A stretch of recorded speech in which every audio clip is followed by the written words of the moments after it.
into it. I think that the music, there's things missing. Stop. There's things things missing. But at the same time, I do like it, and I like how it's a change from the other songs on this album.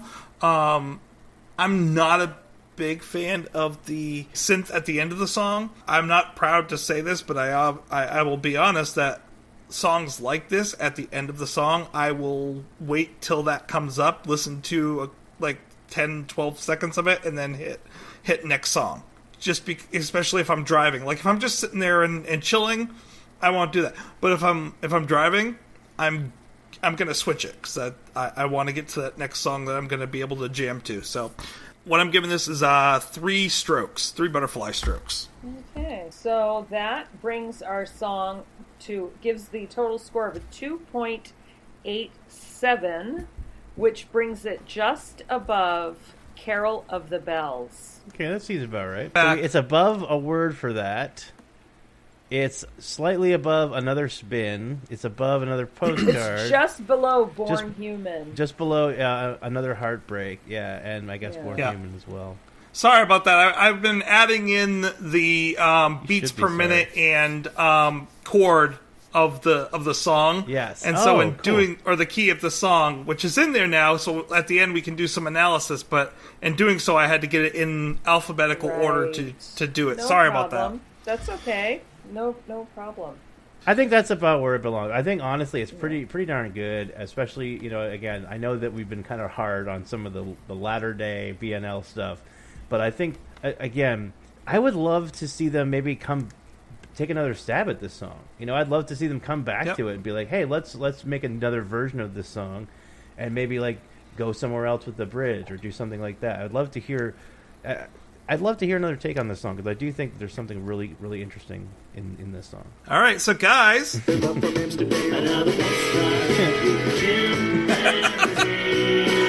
another postcard. We got a postcard. Oh, wow. We did. We have a question that posed to us here. Tyler Harper from Canada. I'm not sure what city in Canada he's from, so I apologize, Tyler. Tyler Harper, our longtime listener, had a question for us. He says, as we've been going through the B&L songs alphabetically, I have a thought about albums. I'm the type of guy who enjoys listening to entire albums in order and finding hidden gems. The one B&L album that I have struggled with is Silverball, the one that we discussed last week. As well. Thus far. Yes. I can't find a song I like from it or a hidden gem that I enjoy. I just don't like that album in its entirety. On the other hand, Everything to Everyone is an album that is one that I can listen to and enjoy the whole thing. This also happens with Gordon Stunt and Maroon, but they are also universally accepted as awesome.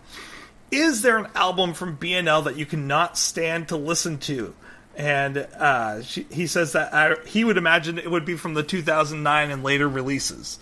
Michelle, I'll hand that over to you. Do you have... I can't ask Aaron because Aaron hasn't listened to the albums yet. I thought this was a really great question, and I want to just give a shout out to Tyler. Hi, Tyler. For me, now, I have to say, and probably our listeners know this, like, I am a fan from way back. Like, I'm an old school fan. And so, the newer albums I listen to, and they're okay. But this question...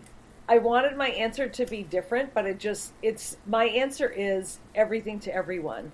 And it's not because I don't like the album. The songs are okay, but for me, it just, like, when this first came out, that album was the one where I wasn't immediately in love with it, and I could feel that things were changing, and I could feel that it wasn't the same, and it didn't have that magic, and it just made me uneasy. And so every time I put that CD on or go to put it on, I just feel that. So that's the album that it's not that I don't like the album, but I'm not going to put that one on. Like, that's just one that doesn't get put on just because of all the weird vibes I have around it, I guess.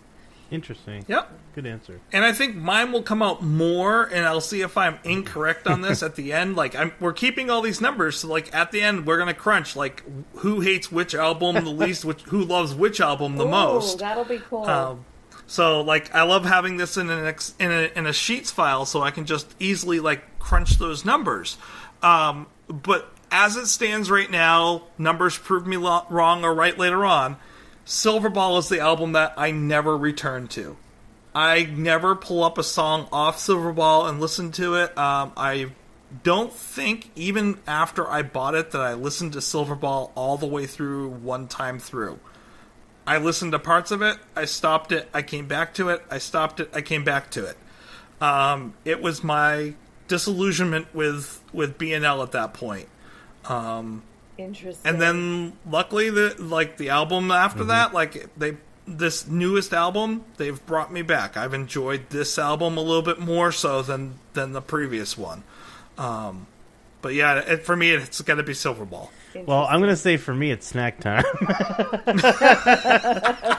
I'm calling it here. That's if we're gonna. I'm predicting that my lowest rated album by average of song will be Snack Time. Now, if we don't count Snack Time, Silverball, based on what I've heard, I'm going to guess is maybe Grinning Streak, but I think Silverball is probably going to be my lowest. And I'm guessing either Stunt or Maroon for my top-rated album is likely to be the case. But we'll see. Gordon's got some good stuff, too.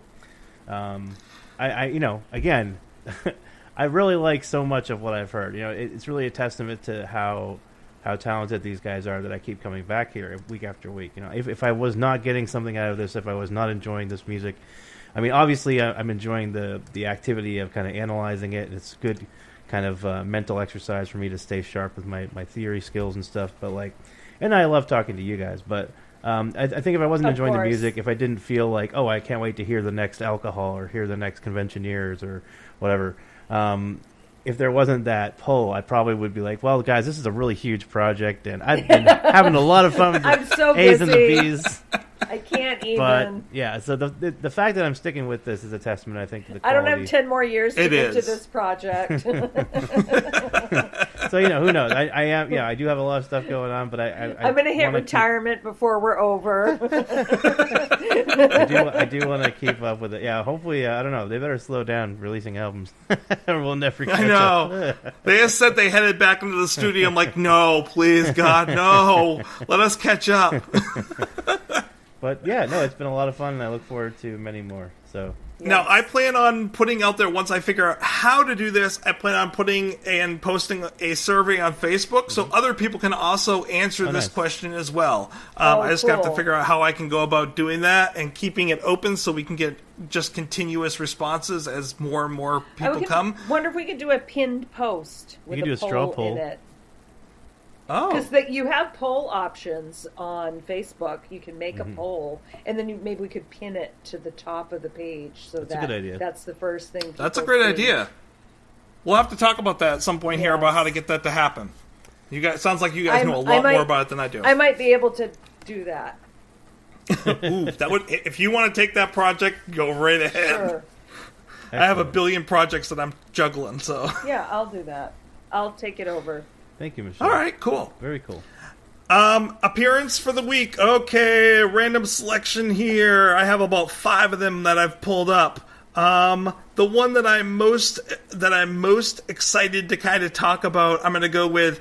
I found this wonderful thing thanks to, I want to say that it came from the B&L Chronology book. There is a very short film, 3 minutes long, so it's almost like a music video because there's music throughout it, but it's called a short movie called Oh Alberta. Okay. And it's about if Bonnie and Clyde came alive today, kind of thing. And it's a chase scene and bank robbery scene. Tyler is featured at the end of that as a policeman. Literally, it's a 2-second glimpse of Tyler, but it's just fun. It's a wonderful little cameo. Was this before or after they released the song Bank Job? Want to say it was after. I don't have the number here with me, but I want to say After it that'd was be a wonderful 2013. little reference there. Or I guess either way it works. So maybe they got inspired by that. But I actually really like that song, by the way, Bank Job. I really enjoyed that one. So Quick plug. yes.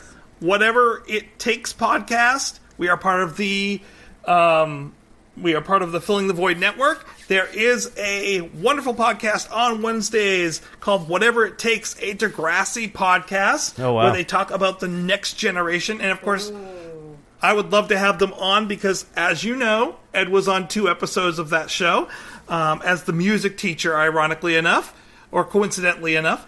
And I would love to have them come on and talk with us a little bit about that. And it's kind of neat that they have these wonderful podcasts.